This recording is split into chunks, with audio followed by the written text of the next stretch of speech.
नमस्कार। मैं राकेश और आप मुझे सुन रहे हो टैक्स जंक्शन पर।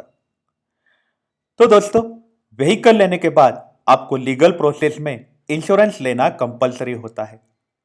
जब आप इंश्योरेंस लेते हो तब आप लीगल कंप्लायंस करते हो और साथ ही साथ आप बेफिक्र हो जाते हो, क्योंकि आपको पता है कि अगर आपके गाड़ी का एक्सीडेंट हुआ या फिर गाड़ी आपकी चोरी हो गई तो भी आपको रेम्बर्समेंट इंश्योरेंस कंपनी से मिलने वाला है। यहाँ तक कि ट्रैफिक पुलिस ने भी अगर आपको ट्रैफिक में पकड़ा तो भी आप इंश्योरेंस आपको उन दिखा देते हो, क्योंकि आपको कॉन्फिडेंस रहता है कि ये इंश्योरेंस पॉलिसी जो है ये वैलिड है। ना ट्रैफिक पुलिस को मालूम होता है ना आपको मालूम होता है कि क्या ये इंश्योरेंस पॉलिसी जिसको आप वैलिड मान रहे हो उसकी रिइंबर्समेंट आपको मिलने वाली है कि नहीं मिलने वाली है। क्योंकि आप टर्म्स एंड कंडीशंस अगर ठीक से नहीं पढ़ो तो आप अपने ही ख्यालों में ख्याली पुलाव बनाते रहते हो कि ये इंश्योरेंस पॉलिसी के पैसे आपको मिलने वाले हैं। तो ऐसा ही एक केस सामने आया। ये केस सामने आया HDFC इंश्योरेंस कंपनी की तरफ से। HDFC एर्गो को एक इंसान ने, मतलब एक व्यक्ति है, उन्होंने इंश्योरेंस क्लेम फाइल किया था। तो HDFC ने उनका क्लेम रिजेक्ट किया। अब क्यों रिजेक्ट किया, आइए देखते हैं कि ये लेटर में क्या लिखा है। तो HDFC Ergo general insurance company limited, इनके यहाँ हरवंश कौर करके है, उन्होंने इंश्योरेंस पॉलिसी ली थी। हरवंश कौर जो है उनका एक्सीडेंट हो गया था, उनके व्हीकल का एक्सीडेंट हो गया था। इसी के कारण उनके रिश्तेदार की डेथ हो चुकी थी।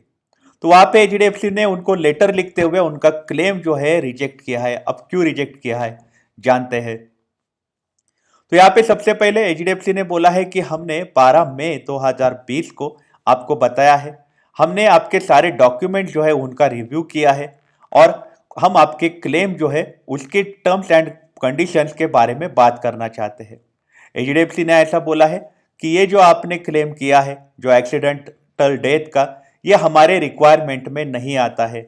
हम इसको एलिजिबल पॉलिसी क्लेम नहीं मानते हैं, क्योंकि ये टर्म्स एंड कंडीशंस जो है उसको मेट नहीं कर रहा है। मतलब आपने टर्म्स एंड कंडीशन अगर ठीक से नहीं पढ़े रहेंगे तो बैंक, HDFC इंश्योरेंस, कोई भी इंश्योरेंस कंपनी छोटू सा मुद्दा लेके, पॉइंट लेके आपका क्लेम रिजेक्ट कर सकते हैं। तो यहाँ पे HDFC ने ऐसा बोला है कि क्योंकि ये क्लेम जो है ये हम अमान्य कर रहे हैं, इसलिए आपको कोई भी लॉसेस हम नहीं देने वाले हैं। हमें ये क्लेम जो है, पॉलिसी जो है, ये क्लोज करनी पड़ेगी और इसको हम नो क्लेम करके मान रहे हैं हमारे रिकॉर्ड्स में। मतलब HDFC ने उनका क्लेम सरासर रिजेक्ट किया था।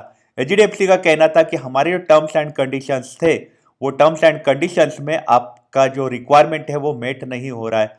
HDFC ने अब ये क्लेम रिजेक्ट क्यों किया था? HDFC ने ऐसा बोला था कि हम आपका ध्यान एक पॉइंट पे लेके जाना चाहते हैं जहाँ पे आपका क्लेम डिक्लाइन किया है, क्योंकि जो टर्म्स एंड कंडीशन जो बोली है पॉलिसी डॉक्यूमेंट में वो मेट नहीं हो रही है।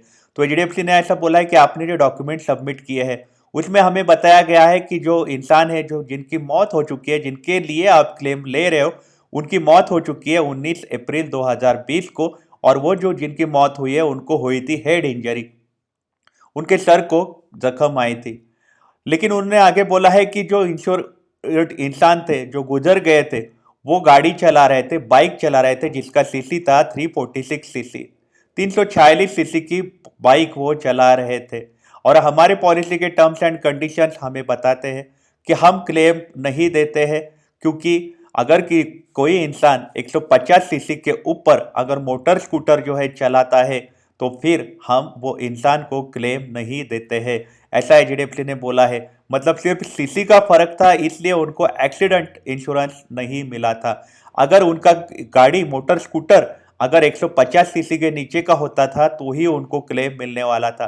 तो 346 सीसी की बाइक चला रहे थे इसलिए उनकी मौत हो चुकी थी, इसलिए HDFC ने उनको क्लेम देने के लिए मना किया था। मतलब कितनी छोटी सी बात थी। हमने टर्म्स एंड कंडीशन में हम ठीक से पढ़ते नहीं है, हमें लगता है कि हमारे पास इंश्योरेंस है, हम बिंदास से, हमें कोई टेंशन लेने की ज़रूरत नहीं है। लेकिन ऐसा नहीं होता है। बैंक, इंश्योरेंस कंपनी जो होती है, उनके टर्म्स एंड कंडीशन जो होते हैं, छोटे छोटे मुद्दे होते हैं जिनको हम नज़रअंदाज करते हैं और उसका नुकसान अपने को भुगतना पड़ सकता है। इसलिए ये वीडियो के माध्यम से हम आपको बताना चाहते हैं कि अगर आप इंश्योरेंस पॉलिसी ले रहे हो तो टर्म्स एंड कंडीशन पढ़ना बहुत ज़रूरी होता है।